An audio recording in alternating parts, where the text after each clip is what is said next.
Welcome back to the Deep Dive. Today, we're embarking on a very specific, high-stakes mission for you, our dedicated listener. You're gearing up for the NMLS safety exam, right? And our shared goal isn't just to pass. It's to absolutely nail it. We're talking a perfect 100 out of 100. That's exactly right. This isn't about getting the gist, It's about absolute precision. As your NMLS trainers for this deep dive, we've meticulously dissected the essential regulations, the study guides, all that crucial stuff. We're basically going to act as your personal guides here, highlighting every critical nuance, every tricky exception, and yeah, every single numerical threshold that the exam just loves to test.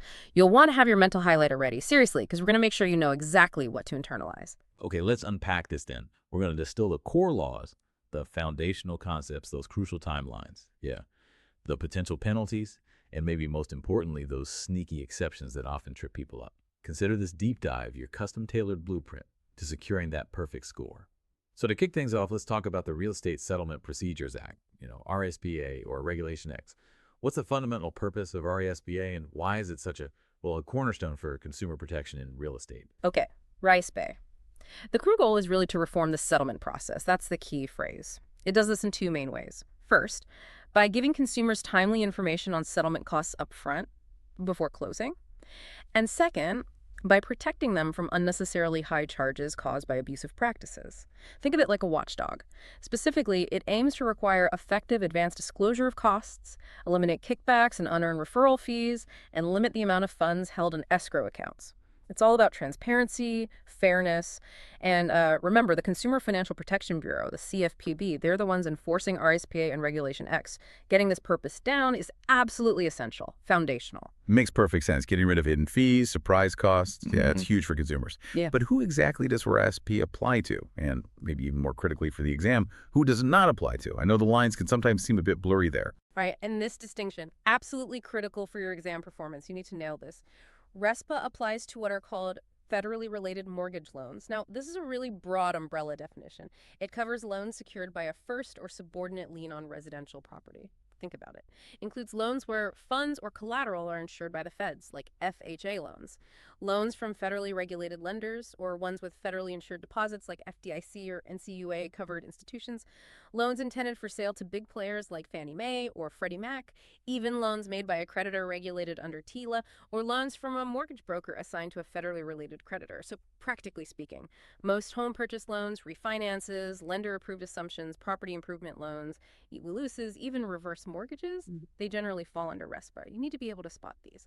Now, the flip side, equally important, maybe more so for those tricky questions, is knowing what RESPA does not apply to. This list, it trips people up. So listen close. RESPA does not apply to loans for purely business, commercial, or agricultural purposes. Straightforward enough. Also excluded is temporary financing, like construction loans. Unless, and here's the nuance, they may be converted to permanent financing by the same lender. That same lender bit. Frequent trap. Loans secured by vacant land are also usually out, unless the loan money will specifically be used to build a residence within 2 years. Another precise condition to memorize. Loan assumptions that don't require lender approval. Exempt. Transactions for selling a closed loan into the secondary market. Also exempt. And finally, it doesn't apply to loan conversions where a new note isn't required. Understanding these exclusions is just as vital as knowing what's covered. Okay, I can definitely see how those specific conditions and exclusions could really trip someone up. So beyond just the scope, what are the core definitions within our RESPA that our listener absolutely needs to have down cold? Yes, these definitions are the bedrock. You absolutely need to know these. A settlement service. This is any service provided in connection with a real estate settlement. It's really comprehensive. Don't just think big items. Includes loan origination, mortgage broker services, title services, appraisals, credit reports, even home inspections, all of it. A thing of value. This is incredibly broad, designed to catch anything that could influence a referral, basically, not just cash. Includes any payment, advance, loan, service. Think money, discounts, commissions, salaries, stock, event tickets, services at special rates. It goes way beyond simple money changing hands. A referral.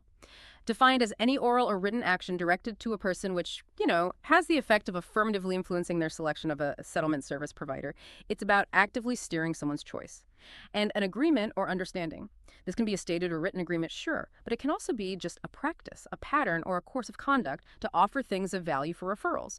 This means a formal contract isn't always needed for a violation. A pattern of behavior can be enough. Okay, that clarifies the basic language. Good. Now let's talk about maybe the most famous or infamous part of RESPA, Section 8. Kickbacks, fee splitting. This is where it gets really interesting, is really important for the exam, right? Because it tackles those deceptive practices head on. You're absolutely right to flag Section 8. It's a consistently high-value area for the exam.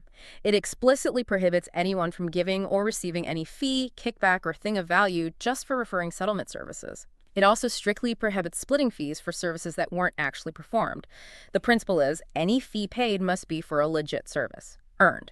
Now, here's a subtle point. The exam loves this one to separate the scores, so really focus here.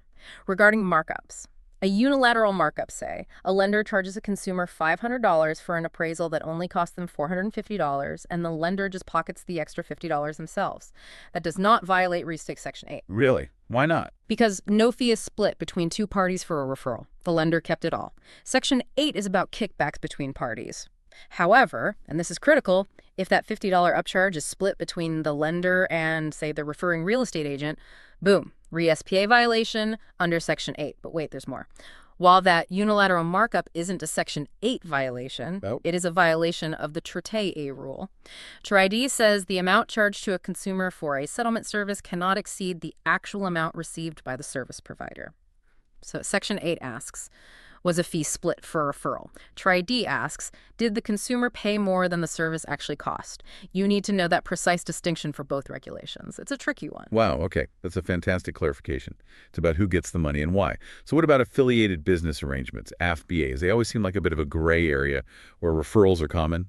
Yeah, FBAs are a prime example where the rules have to be crystal clear. An FBA exists when someone who can refer business has an ownership interest of more than 1% in a provider of settlement services.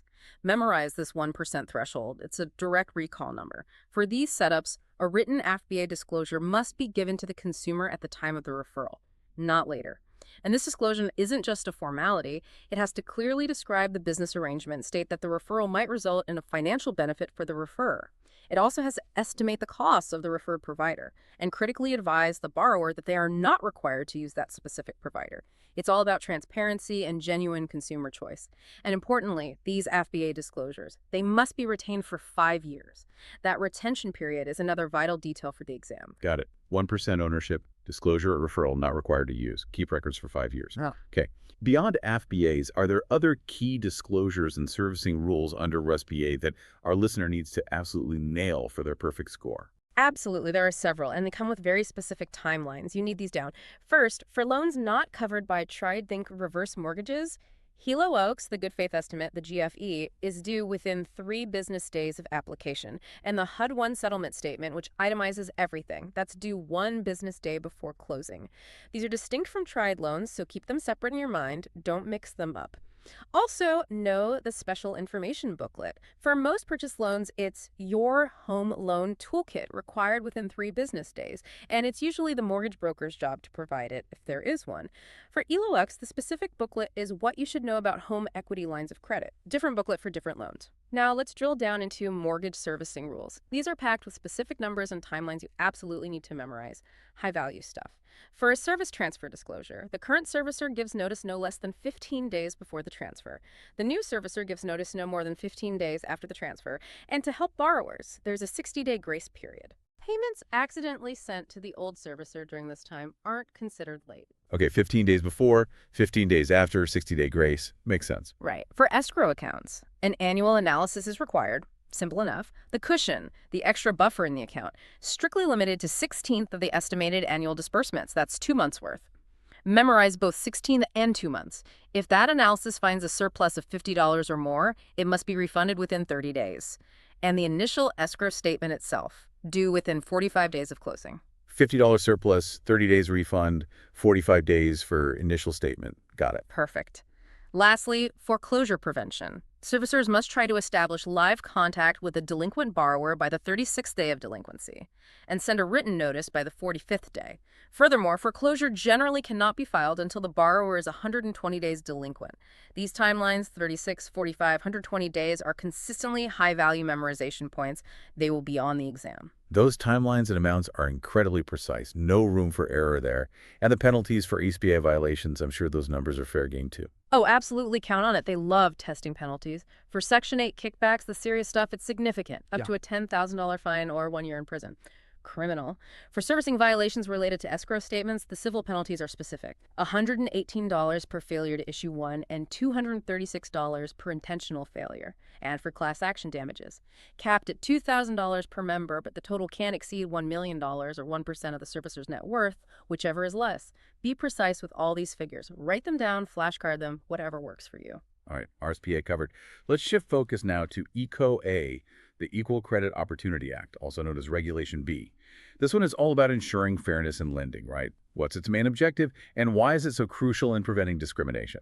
Exactly. ECOA's main objective is to prohibit lenders from discriminating in any aspect of a credit transaction. And it's based on what we call protected characteristics. These include race, color, religion, national origin, sex, and this specifically includes sexual orientation and gender identity, that's important, marital status, age, or the fact that someone receives income from a public assistance program. The key phrase to remember, almost verbatim from the regulation, is treating an applicant less favorably than other applicants. It's all about ensuring equal access to credit for everyone, period. That's a really comprehensive list of protected classes. Who exactly does ECO-A apply to? And is there a significant difference from RESPA or TILA that our listener needs to highlight for the exam? Because that sounds like a classic test question. It is a classic test question. ECOA applies broadly to anyone who regularly extends, renews, or continues credit. And importantly, it also includes anyone who regularly refers applicants to creditors. So, yes, mortgage brokers are covered. Now, here's the absolutely vital difference to highlight for your perfect score. Ready? Unlike RESPA and TILA, ECOA also applies to extensions of credit for business, commercial, and agricultural purposes. Ah, okay. Not just consumer loans. Exactly.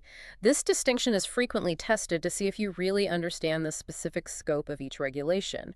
Most people assume these consumer protection laws are only for, well, consumers buying homes. ECOA goes further. You need to know that. That's a really important distinction to remember. Okay, let's talk about specific prohibited practices under ECA. What can a creditor simply not ask or do? There are some very clear lines drawn. A creditor may not ask about plans for having children, period. They also can't ask if an applicant is divorced or widowed. They are only permitted to use the terms unmarried, married, or separated. That's it. This is designed to stop assumptions based on family status or, potential future family changes. It's also explicitly illegal to make any statement, oral or written, that would discourage a reasonable person from applying. You have to maintain a neutral, encouraging stance. Now, regarding co-signers, this is a prime spot for an exam trick question, so flag this one mentally. Generally, a creditor is prohibited from requiring the signature of an applicant's spouse if the individual applicant qualifies on their own for the credit.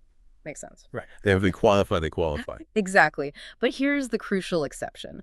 In community property states, a spouse's signature may be required on the security agreement. Okay. The mortgage document itself. Right, the mortgage or deed of trust to create a valid lien on the property that they might jointly own under state law.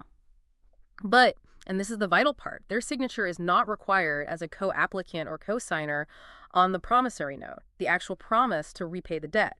This distinction between the security instrument mortgage and the promissory note debt obligation in community property states. Yeah. Very common trick. Drill it down. Okay, yeah. I can see that being tricky.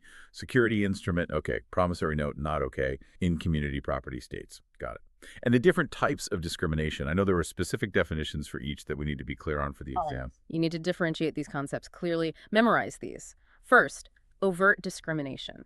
This is the most blatant form. An outright, explicit refusal to offer credit because of someone's race or religion, for example. It's direct, unmistakable. Second, disparate treatment. This happens when you treat a loan applicant from a protected class differently than other similarly situated applicants. The intent to discriminate is there, even if it's not screamed from the rooftops. Like asking for extra documents just from certain applicants. Exactly. Requiring more docs from one racial group but not another, even if they have similar credit profiles. That's disparate treatment. Third, disparate impact. This one's subtler, but just as illegal. It occurs when a policy that looks neutral on its face actually has a discriminatory outcome. It disproportionately harms a protected class. The policy itself might not intend to discriminate, but its practical result does. Can you give an example? Sure. A lender might have a policy setting a minimum loan amount, say $150,000. Seems neutral, right? But if that policy disproportionately excludes applicants from a particular lower income minority neighborhood from getting loans, even if that wasn't the intent, it could be disparate impact. Memorize these three distinctions: overt, disparate treatment, disparate impact, and be ready to identify examples. Okay, that's clear. What are the key notification and disclosure requirements under eSCOE? Timelines, as always, seem critical here. You're right. Timelines are absolutely key under ECOA. First, the notice of action taken. This must be sent within 30 days of receiving a completed application. If adverse action is taken, meaning denial, or maybe less favorable terms offered, the notice has to clearly state the specific reasons why, not vague language. Second, the notice of incompleteness. If an application is missing information, the creditor has to send this notice within 30 days. It needs to state exactly what's missing and give a reasonable deadline for the applicant to provide it. Finally, valuation disclosures. This is a big one. Lenders have to provide a notice of the right to receive a copy of all written appraisals within 3 business days of application. And that applies to everyone applying for certain loans. Yes. Critically, this right applies to all applicants for loans secured by a first lien on a dwelling, not just those who get denied or withdraw. Furthermore, a copy of all appraisals and other written valuations must be provided promptly upon completion, or at least 3 business days prior to consummation, whichever is earlier. So you have the notice within 3 days of application and the actual appraisal copy 3 days before closing or sooner. Both timelines are vital. Okay, 30 days for action and completeness, 3 days for appraisal notice, 3 days before closing for the appraisal itself, and the record retention periods and penalties for eSCOE.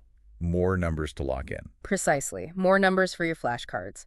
All EQA-related records must be kept for at least 25 months after notifying an applicant of action taken. That's a specific number, 25 months.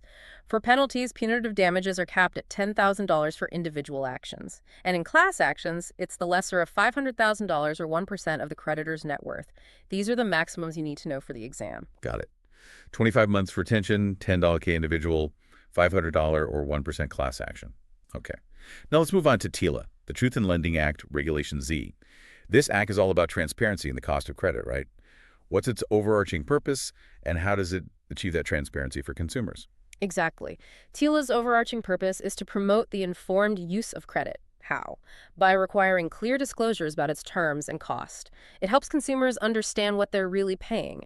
It also aims to create uniform standards for stating the cost of credit. That's where the APR comes in, making it easier to compare offers. And crucially, it provides borrowers with the right to rescind certain transactions. Think of the mnemonic CAR to remember TILA's purpose: cost of credit disclosure, advertising rules, and rescission rights. That simple mnemonic is a fantastic memory aid for the exam. CAR. CAR, cost, advertising, rescission. Good one. Who does TILA apply to, and are there any specific exclusions that often come up on the test? Okay, TILA applies to credit transactions that meet 4 specific conditions. Gotta meet all 4. 1, credit is offered to consumers. 2, the offer or extension of credit is made regularly. 3, the credit includes a finance charge, or R, is payable in more than 4 installments. 4, the credit is primarily for personal, family, or household purposes.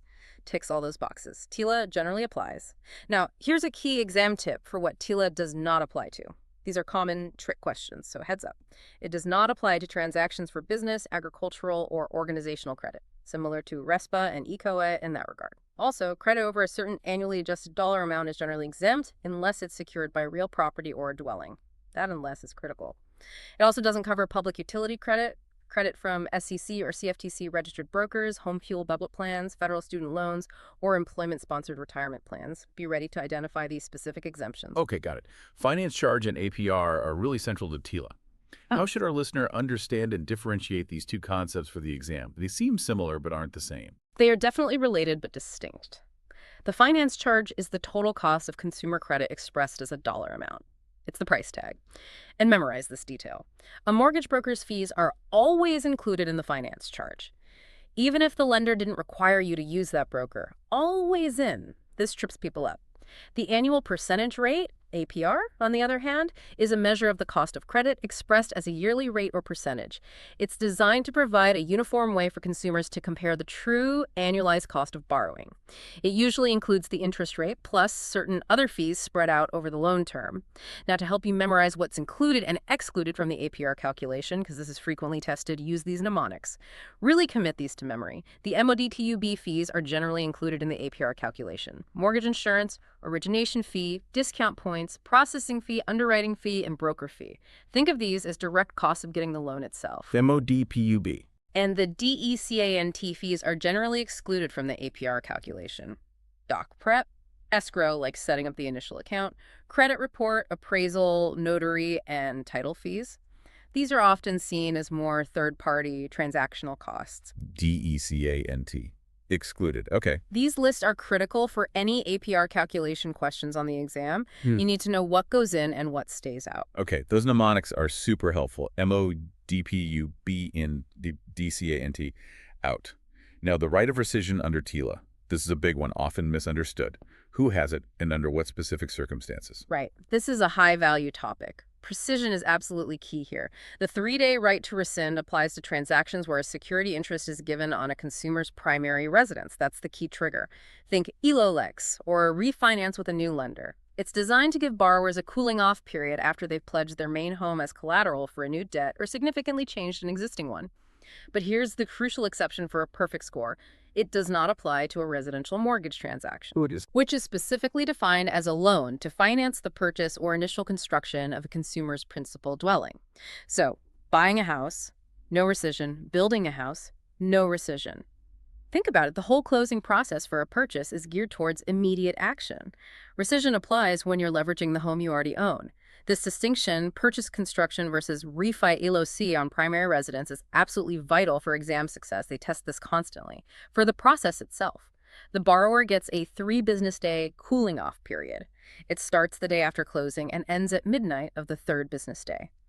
Creditors must provide 2 copies of the notice of the right to rescind to each party with an ownership interest in the property.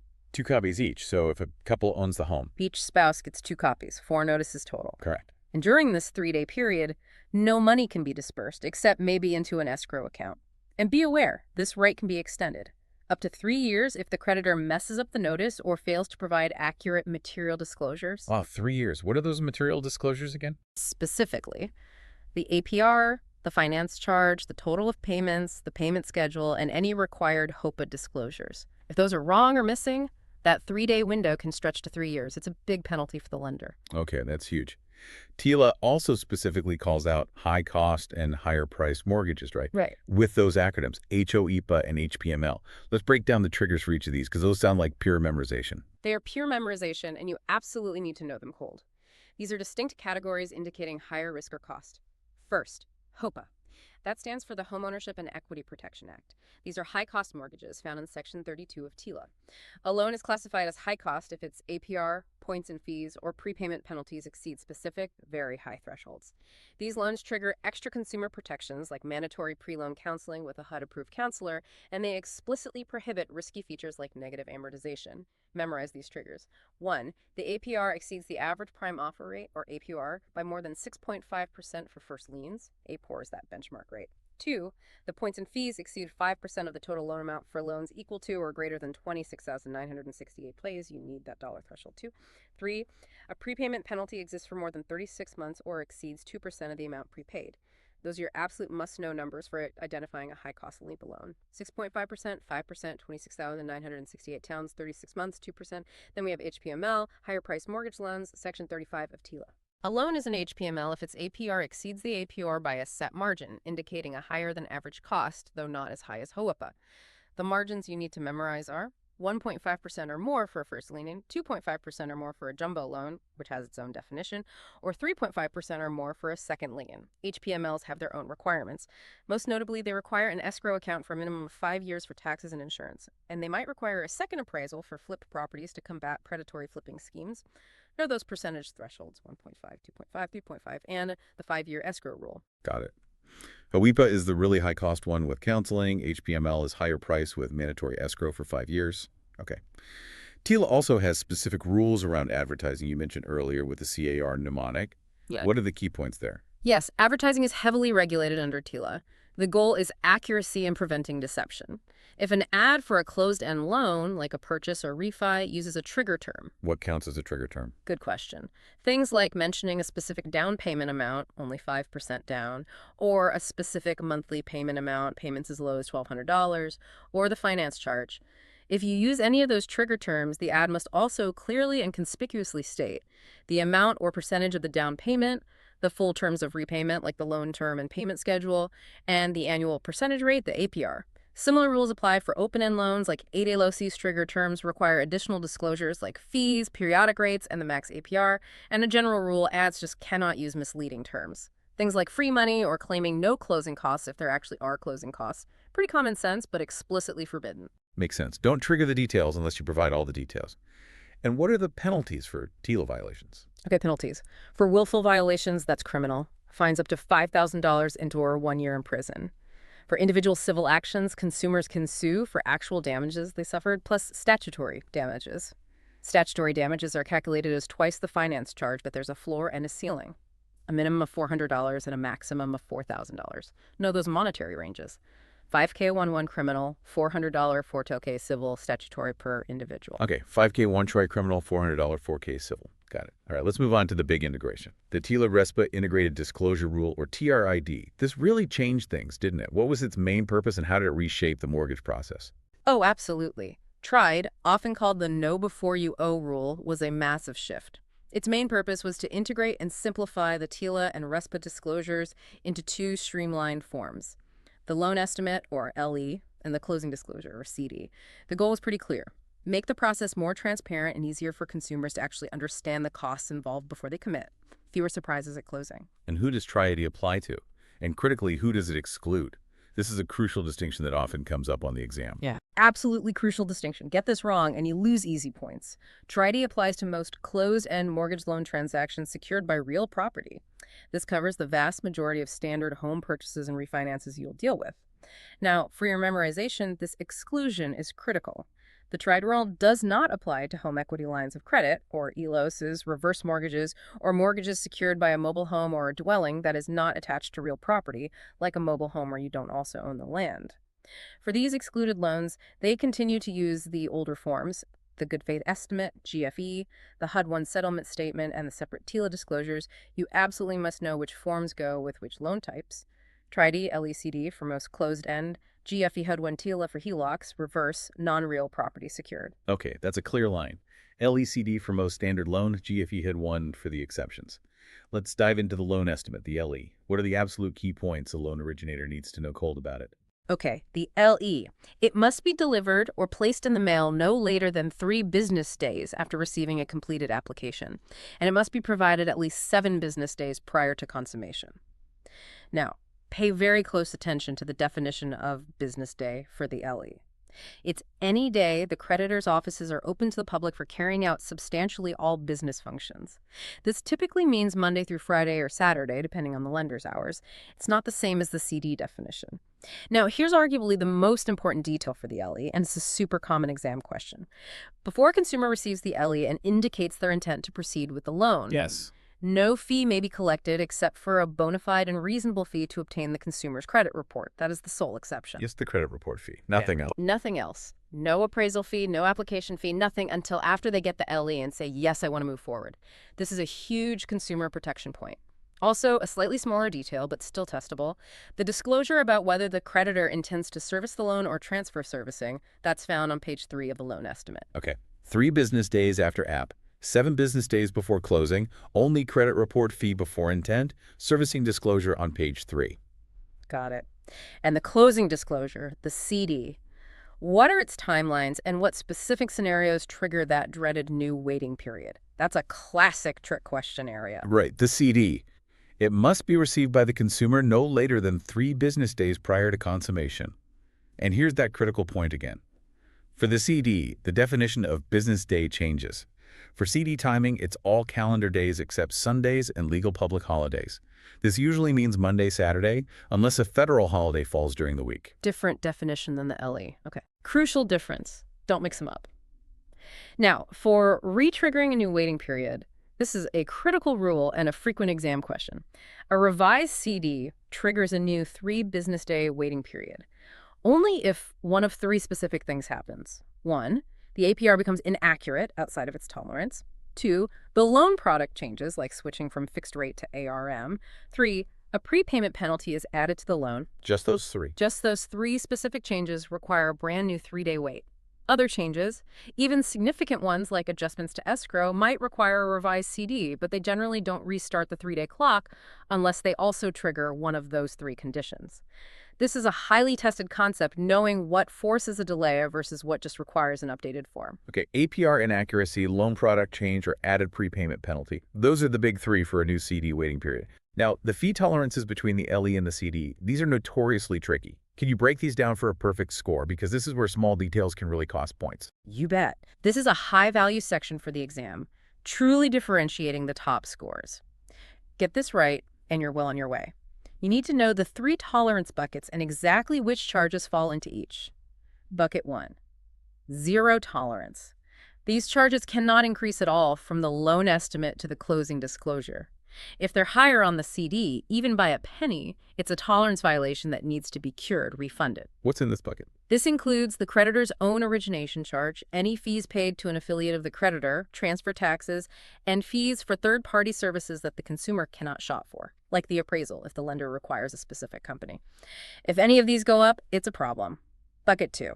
10% cumulative tolerance. Charges in this bucket can increase, but the total increase across all items in this bucket cannot exceed 10% of the total estimated amount for these items on the LE. It's a cumulative cap. Okay, what falls here? This includes recording fees charged by the county and required third-party services for which the consumer is permitted to shop from a list provided by the lender, like title services or pest inspection if they give you a list of approved vendors. The key is cumulative 10% across these specific types of fees. Bucket 3, unlimited tolerance. These charges have essentially no limit on increases from the LE to the CD. The estimate on the LE is just that, an estimate. And what are these?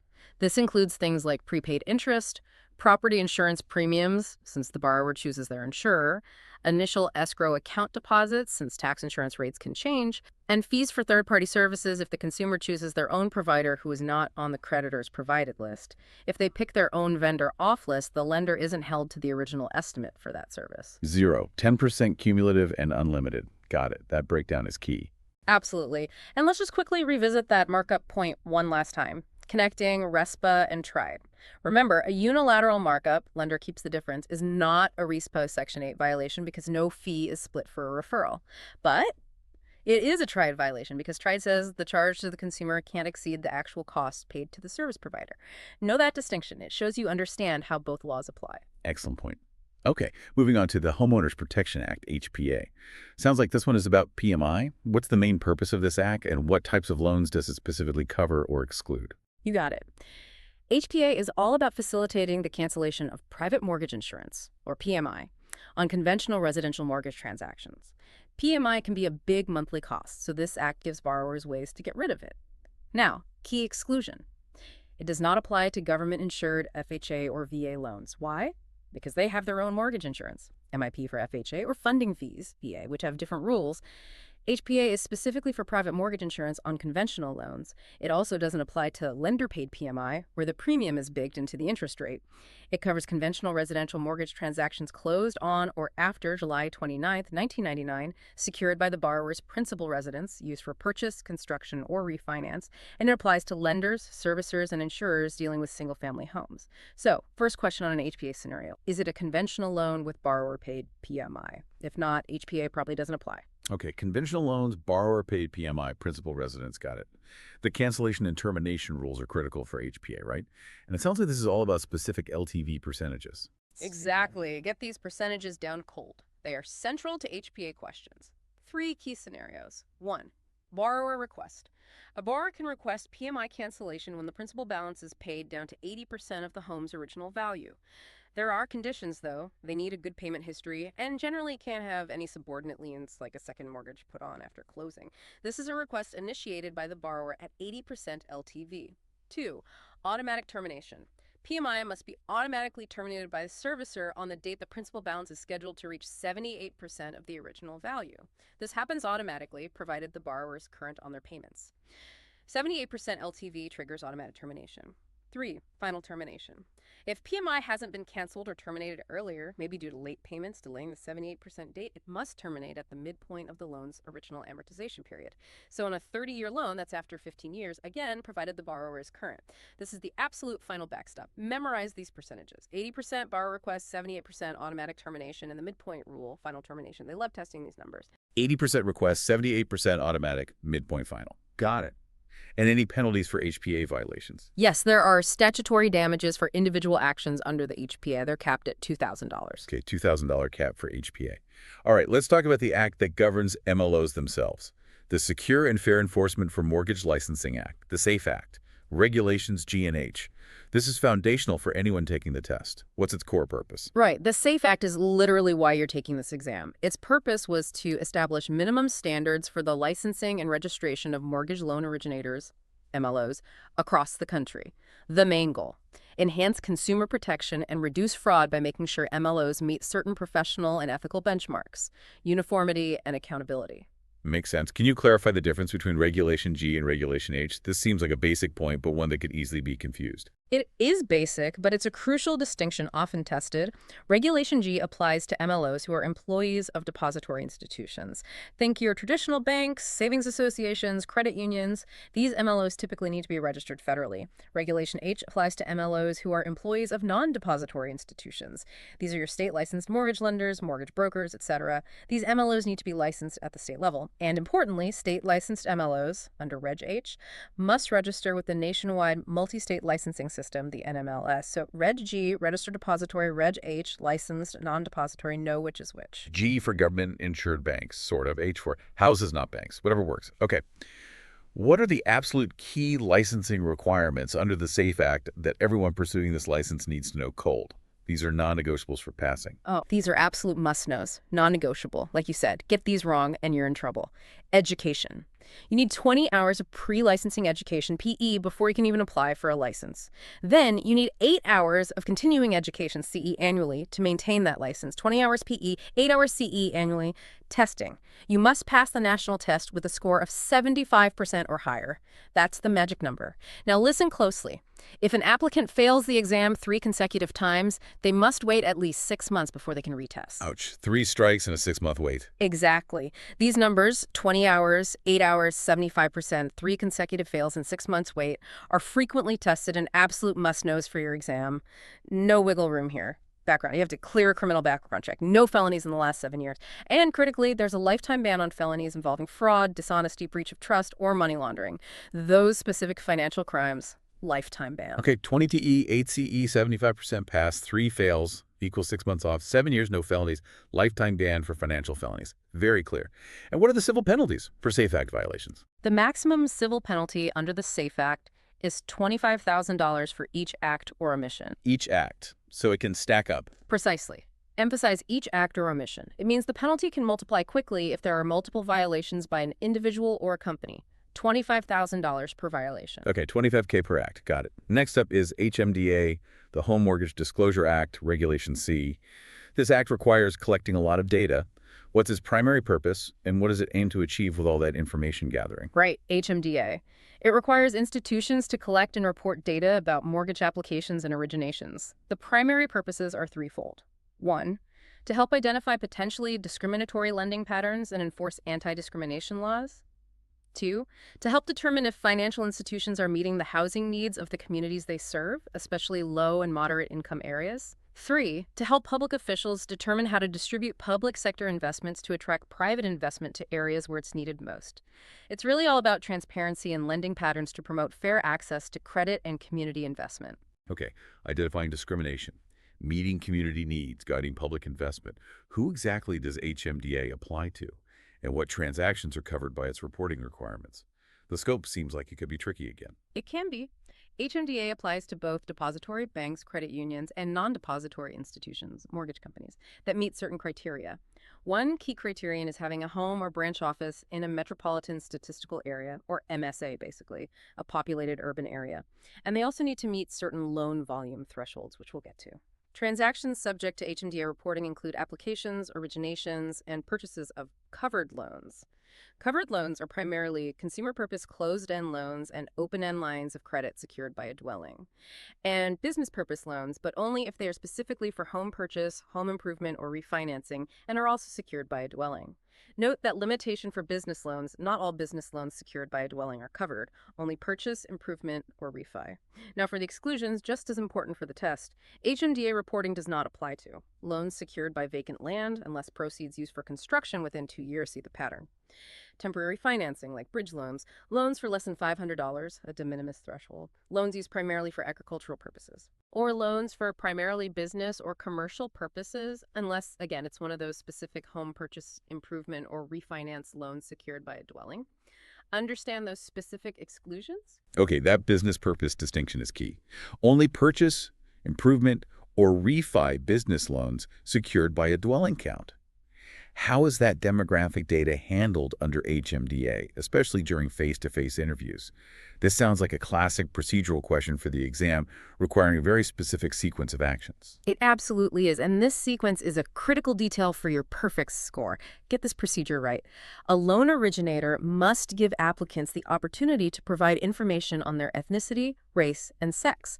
This is required for monitoring purposes. The applicant can choose not to provide it. Now, here's the critical detail for face-to-face applications. If an applicant chooses not to provide the information, Yes. the originator must first note the applicant's choice on the form. They have to document that the applicant declined. And then the originator must record the information based on visual observation and surname. You have to know that exact sequence. 1, offer opportunity. 2, applicant declines. 3, originator notes the declination. 4, originator then records based on visual observation surname. It's a very specific procedure. Offer, decline, note decline, then record visually. Got it. It's very precise. Yeah. And are there specific penalties for HMDA violations? Yes, civil monetary penalties can result from the failure to report HMDA data accurately and in a timely manner. These are administrative penalties assessed by regulators. Now, an important point here. Private rights of action are not permitted under HMDA, meaning individual consumers cannot sue a lender directly for a HMDA violation. Enforcement is handled solely by the regulatory agencies. That's a key distinction from some other laws like TILA or RESPA, where consumers can sue individually. Let's add 2 more crucial HMDA details for that perfect score. These are often tested. First, the HMDA coverage thresholds.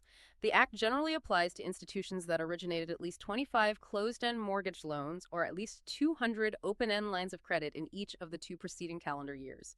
Know those numbers: 25 closed-end or 200 open-end in each of the last 2 years. And for depository institutions, banks, credit unions, there's also an asset size threshold that exempts smaller institutions. For 2025 reporting, for example, institutions with assets of $58 million or less as of the end of 2024 are exempt. That number changes, but know the concept and the current thresholds if provided in your materials.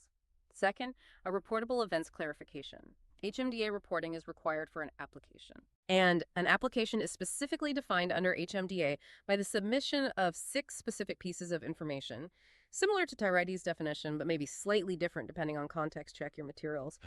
A pre-qualification is generally just a preliminary inquiry. It's typically not a reportable event under HMDA unless the lender chooses to treat it as a formal application and actually collects those 6 required data points. So understand the difference between a mere pre-qual and a formal HMDA reportable application based on collecting those specific data points. Okay, 25 closed 200 open threshold, asset threshold for banks, 6 pieces of info make an application, prequels usually not reportable. Got it. Phew. Okay, we've covered the foundational laws. That was intense. Now, let's dive into the subtleties, the nuances, and exceptions. This is truly where we earn that perfect score, right? Because these are the details that often form the basis of the most difficult exam questions, the gotchas. You're absolutely right. Think of these as the trick questions, the ones designed to test if you've really grasped the material beyond just the surface level. Knowing these shows true mastery. It differentiates you. So pay very close attention here. Let's nail these exceptions. All right, first up, RESPA exceptions. We talked about Section 8 and kickbacks. What's the major exception there? Right. Well, Section 8 generally prohibits giving or receiving things of value for referrals. The major exception we touched on involves affiliated business arrangements, or AFBAs. Profit sharing is permitted in these arrangements, provided it's a legitimate structure and not just a sham, if two specific conditions are met. 1. The affiliation itself and the ownership interest of more than 1% must be clearly disclosed in writing to the consumer at the time of the referral. 2. The consumer must not be required to use the affiliated provider. They must be clearly told they have the option to shop elsewhere. True choice is essential. So if I'm a broker and own, say, 5% of a title company, as long as I disclose it properly at referral and tell them they don't have to use my title company, then getting profit distribution from the title company based on its overall success is okay. Generally, yes, if those conditions are met and the arrangement is bona fide. The profit should reflect a return on ownership interest, not be a direct payment for sending specific loans. The biggest mistake is often subtle coercion, making the borrower feel like they have to use the affiliate, or failing to provide that written disclosure right at the time of referral. Transparency and genuine choice are paramount. Okay. Now, ECOA exceptions. We know you can't discriminate based on age, but are there any times age can be considered? Yes, while it's illegal to discriminate based on age, a creditor is permitted to consider an applicant's age in two very specific situations. 1, to determine if the applicant is of legal age to enter into a contract. Are they 18 or older? That's a basic legal necessity. 2, if age is used as part of an empirically derived, demonstrably and statistically sound credit scoring system. However, and this is key, an elderly applicant's age, usually defined as 62 or older, cannot be given a negative factor or value in such a system. So age can be predictive in a statistically valid system, but it can't be used to automatically penalize older applicants just for being older. Okay. Legal age to contract and statistically sound scoring systems as long as older applicants aren't penalized. Gotcha. Right. Also, remember that exception about asking for demographic info. You're generally forbidden from asking about race, sex, etc., except when collecting it specifically for HMDA monitoring purposes. ECOA allows it in that limited context because HMDA requires it to prevent discrimination. And let's re-emphasize that cosigner rule exception one more time because it's so frequently tested. Creditor cannot require a spouse's signature if the applicant qualifies alone. The exception. Community property states a non-borrowing spouse's signature may be required on the security instrument, the mortgage, to create a valid lien, but not on the promissory note, the promise to pay. Know that distinction, cold security instrument versus promissory note in community property state. Right. Security instrument, yes, no, no. Got it hammered in now. Okay, TILA exceptions. The right of rescission is huge, but what's the single biggest exception we need to remember? The absolute most important exception to the 3-day right to rescind is that it does not apply to a residential mortgage transaction. And remember, that's specifically defined as a loan to finance the purchase or initial construction of a consumer's principal dwelling. Buying a house, building a house, no rescission. Refinancing or getting an ELOC on the house you already live in, rescission generally applies. Nail that difference. Okay. And for the finance chart under TILA, are there fees that don't count towards it? Yes. Certain charges are not included in the finance charge if they are bona fide and reasonable in amount. This exception specifically includes fees for things like title insurance, title examination, property surveys, preparing loan documents like deeds or mortgages, notary fees, and appraisal and credit report fees. Think back to our DECA and T mnemonic for fees generally excluded from the APR. There is a lot of overlap here with fees excluded from the finance charge itself. These are generally seen as third-party closing costs, not direct costs of the credit. And one more TILA exception, the bona fide error defense. A creditor isn't liable for civil penalties if a TILA violation resulted from an unintentional honest mistake, and the creditor can prove they had procedures reasonably adapted to avoid such errors. It's not a free pass for being sloppy. They have to show they had good systems in place to try and prevent the mistake. Okay, honest mistake plus good procedures, most possible defense. Now, TRID exceptions. This seems like fertile ground for test questions. What's that absolute must-memorize one about fees? Absolutely memorize this one. Cannot stress it enough. You are prohibited from collecting any fees before the consumer receives the loan estimate and indicates their intent to proceed, with the sole exception of a bona fide and reasonable fee to obtain the consumer's credit report. Just the credit report fee. Just the credit report fee. That's it. Yeah. This is a direct critical rule, very frequently tested. Okay, what about waiving those waiting periods, the 7-day LE wait or the 3-day CD wait? Yes, those mandatory waiting periods can be waived, but the exception is very narrow. It's only for a bona fide personal financial emergency. Think foreclosure sale tomorrow, immediate medical need requiring funds, that kind of thing. Not just wanting to close early for convenience. And the waiver requires a dated written statement from all consumers on the loan describing the specific emergency. The all consumers and dated written statement describing the emergency parts are vital. It has to be a genuine, documented crisis. Okay, true emergency, written statement from everyone. Got it. And one more TRID exception, using an average charge for settlement services. Lenders can sometimes average a charge across a class of loans, like averaging recording fees in a county, instead of quoting the exact fee on the LE if certain conditions are met. However, this averaging exception cannot be used for any type of insurance, like title insurance or PMI, or for charges based on the loan amount or property value, like transfer taxes. Those specific types of fees cannot be averaged. Okay, averaging allowed sometimes, but not for insurance or value-based fees. What about HPA exceptions? We talked about the 80/78 midpoint rules for PMI cancellation. Any exceptions there? Yes, there's an exception for loans designated as high risk by Fannie Mae or Freddie Mac guidelines, or sometimes based on lender criteria. For these specific high-risk loans, the standard cancellation rules, 80% LTV request, 78% LTV automatic, might not apply directly. Instead, different rules might kick in, often tied to the loan reaching the midpoint of its amortization schedule, or perhaps requiring a slightly lower LTV like 77% for automatic termination. The key takeaway is that the standard 80/78 rules aren't universal if the loan is officially classified as high risk. Good to know. High-risk loans might have different PMI termination rules. And finally, SAFE Act exceptions. We know a revoked license is bad news. Any way around that? Generally, having a loan originator license revoked anywhere ever makes you ineligible. It's a serious red flag. The exception is if that revocation has been formally vacated, Vacated meaning? legally overturned, set aside by a court or regulatory body. If it's vacated, it's legally treated as if it never happened for licensing purposes. The word vacated is the subtle but critical detail here. Okay, vacated revocation doesn't count. What about retesting after a long break? Right. The rule is you generally have to retake the SAFE exam if you fail to maintain a valid MLO license for 5 years or longer. Keeps knowledge current. The exception is that this 5-year clock does not take into account any time you spent working as a registered mortgage loan originator. Remember Reg G versus Reg H. If you were working as a registered MLO at a bank during that 5-year period, that time doesn't count towards the lapse that would require you to retest for a state license. The distinction between licensed and registered status is crucial for this exception. Okay. Time spent registered doesn't count against the 5-year retest rule for getting licensed again. Very important distinction. Phew. Those exceptions really highlight the need for precision. Okay, now let's shift gears slightly into a rapid-fire round, focusing purely on the numbers. Numerical thresholds and penalties. Precision is power here. Absolutely. This section is pure memorization. No concepts, just hard numbers. These are not guesses. These are facts you need to recall exactly for that perfect score. Let's lock them in. All right, let's start with a quick review of the key penalties we've mentioned. Just the numbers. Key penalties, quick review for reinforcement. Okay, quick recall. RESPA Section 8, kickbacks, max $10,000 fine and/or 1 year in prison, RESPA servicing civil escrow statements, $118 per failure, $236 per intentional failure. Class action, $2,000 per member, capped at $1 million or 1% net worth. TILA, criminal, max $5,000 fine and or 1 year in prison. TILA, civil individual statutory, min $400, max $4,000 twice finance charge. ECOA, punitive damages, max $10,000 individual.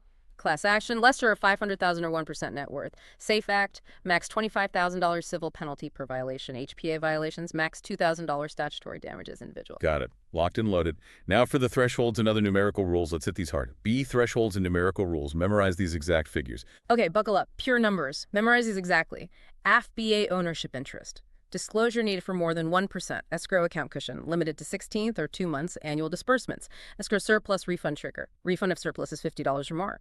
AFIPA, high cost triggers. APR, exceeds APR by more than 6.5% first lien. Points and fees. Exceed 5% of total loan amount for loans at $26,968 penalty. Exists 36 months or exceeds 2% prepaid amount. 6.5%, 5%, $26,968, 36 more 2%. Got it. HPML, higher priced. Triggers. APR exceeds APR by first lien 1.5% or more. Jumbo loan 2.5% or more. Second lien 3.5% or more. 1.5, 2.5, 3.5. HPML escrow account. Required minimum 5 years. QM, qualified mortgage, rules, general. Points and fees cap. 3% of total loan amount. Max term, 30 years. EPMI cancellation LTVs. Borrower request at 80% LTV, automatic termination at 78% LTV. 80 request, 70% auto quote. Income calculation, standard underwriting. Social Security gross up, max 25%. Rental income used, max 75% of gross rent. HMDA coverage threshold, loan volume, 25 plus closed end or R200 plus open end in each of prior 2 years. Safe exam rules. Passing score 75%. Fail 3 consecutive times equals 6-month wait. TELA APR accuracy tolerance. Inaccurate, it varies 1/18 of 1%. 0.125%. Yeah. Tiny number. Huge importance. 1/8 of 1% APR tolerance. Wow, that is precise. Okay, those numbers are critical. All right, final big section, timelines and record retention. Time is money, and on the safe exam, knowing when things must happen is absolutely key to that perfect score. This is where many people stumble, mixing up days and triggers. You are absolutely right. This is another area demanding pure recall. We're going to walk through every critical timeline and retention period. These are prime candidates for direct recall questions. Pay very close attention to the exact number of days or months and the specific event that starts the clock. Let's build your exam chronology. A. Key timelines. When things must happen. Let's break these down by when they occur in the typical loan process. Upon or within 3 business days of application. Loan estimate, LE. Delivered mailed no later than 3 business days after receiving a completed application. Remember the LE business day definition. Creditors' offices open for substantially all business. LE, 3 business days after app. Special information booklet, your home loan toolkit. Also within 3 business days of application for purchase transactions. Broker provides if involved, not for refis, seconds, reverse. Toolkit, 3 business days purchase only. Charm booklet. ARM disclosure. Within 3 business days after an ARM application secured by principal dwelling. Charm, 3 business days for ARMs. Notice of right to receive appraisal report, ECOA. Within 3 business days of application. For first lands on dwellings. Remember, this notice goes to all such applicants. Appraisal notice, 3 business days, everyone gets it. List of homeownership counseling organizations. Also within 3 business days of application. Counseling list, 3 business days. Okay, busy first 3 days. Very busy. Now, moving closer to closing. Before closing, consummation. Closing disclosure, CD. Received by the borrower at least 3 business days before consummation. Remember the CD business day definition? All calendar days except Sunday holidays. CD received, 3 business days before closing. Different definition. Initial HUD-1, non-TRID loans. Provided 1 business day prior to closing for those GFE HUD-1 loans. HUD-1, 1 day before closing for non-TRIDO. Revised loan estimate. Must be provided no later than 4 business days prior to consummation. Allows time for review before the CD comes out. Revised LE, 4 business days before closing. Copy of appraisals, ECOA. Provided promptly upon completion or at least 3 business days prior to consummation, whichever is earlier. Appraisal copy, 3 business days before closing, or sooner. At closing, consummation. Initial PMI notice, HPA. Provided at closing for conventional loans with PMI, explaining cancellation rights. All right, closing happens. What about after closing? What are those post-consummation timelines? After closing, post-consummation. Right of rescission period. For qualifying loans, refi LOC on primary, the 3 business day period begins the day after closing, ends midnight of day 3. Can extend to 3 years for disclosure errors. Rescission, 3 business days after closing or 3 years. Return of funds after rescission. Creditor has 20 calendar days to return borrower funds property after rescission. Fund return, 20 calendar days post-rescission. Initial escrow statement. Provided within 45 days of closing. New servicer gets 60 days after transfer. Initial escrow stim take, 45 days post-closing. Service transfer grace period. Borrower has 60-day period after transfer effective date where payments to old servicer aren't late. Transfer grace, 60 days. Post-consummation CD corrections. To cure tolerance violations, refunds, or fix non-numerical clerical errors, creditor has 60 days after consummation to provide corrected CD. CD corrections, 60 days post-closing. Okay, makes sense. What about servicing and delinquency timelines? These seem crucial for ongoing loan management. Servicing and delinquency timelines. QWR acknowledgement. Servicer must acknowledge receipt of a qualified written request within 5 business days, excluding weekends holidays. QWR AC, 5 business days. Annual escrow statement. Provided within 30 days of completing the annual analysis. Annual escrow state T 30 days post-analysis. Live contact W delinquent borrower. Servicer must establish live contact by 36th day of delinquency, principal dwelling. Live contact, day 36. Written notice to delinquent borrower. Required no later than 45th day of delinquency, principal dwelling. Written notice, day 45. Foreclosure filing. Generally cannot file until borrower is more than 120 days delinquent. Foreclosure start after day 120. Notice of action taken, ECOA. Lender notifies applicant within 30 days of receiving completed application. ECOA action, 30 days post-app. Notice of incomplete application, ECOA.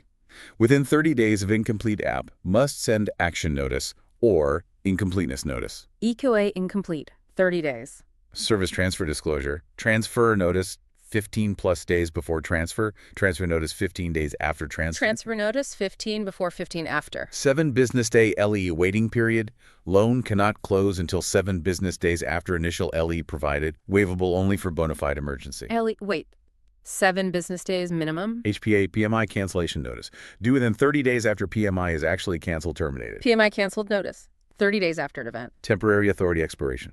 Safe Act. MLO temp authority ends if application incomplete for 120 days. Temp authority ends, 120 days incomplete. HPA statute of limitations. Lawsuit must be filed within 2 years of discovering the violation. HPA lawsuit, 2 years from discovery. Wow, that's a lot of specific dates and deadlines. Okay.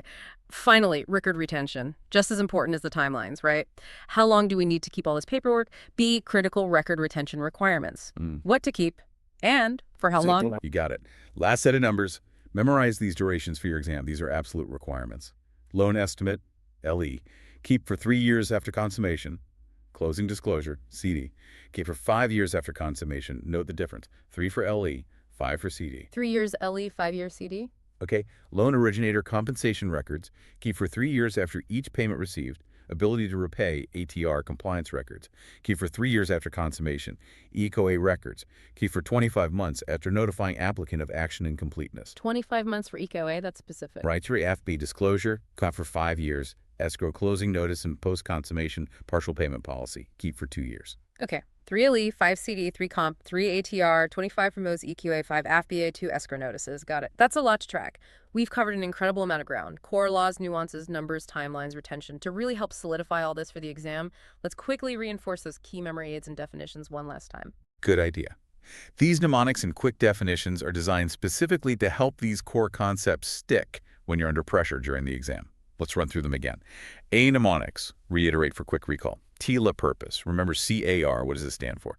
Cost of credit, advertising, rescission. Perfect. CAR, fees included in the APR. That's MODPUB. Say it with me. Mortgage insurance, origination fee, discount points, processing fee, underwriting fee, broker fee, MODPUB. You got it. MODPUB, fees excluded from APR. And that's DECANT. What are those? Doc prep, escrow, credit report, appraisal, notary, title fees, DECANT. Exactly. DECANT. Internalize those lists. CAR, MODPUB, DECANT. Great mnemonics. What about some of those broader definitions or rules that are essential, quick takeaways? Right, just a few key concepts. ATR rule, ability to repay. Bottom line, lenders must make a reasonable good faith determination that the borrower can actually repay the loan based on verified information.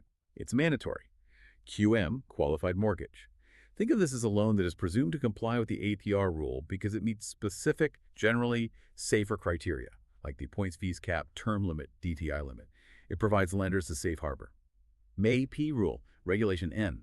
This governs the advertising of mortgage products. It's the Mortgage Acts and Practices rule, implemented by regulation N. Know the letter N goes with MAP. Prevents deceptive ads. TILA definition of a creditor, remember that threshold. Someone who regularly extends consumer credit secured by a dwelling, meaning they did it more than 5 times in the preceding calendar year. That more than 5 is the trigger. TILA disclosing arms on the LE. For adjustable rate mortgage, the rate and payment shown in the loan estimate's loan terms table must be based on the fully indexed rate. That's the current index plus the margin or realistic rate, not just a low teaser rate. Okay, ATR is mandatory, QM is presumed ATR compliant, MAP is Reg N for ads, TILA creditor is 5 times year, ARMLE uses fully indexed rate. Excellent final points. You have just taken an incredibly deep dive, meticulously crafted to help you achieve that perfect 100 out of 100 on the SAFE exam.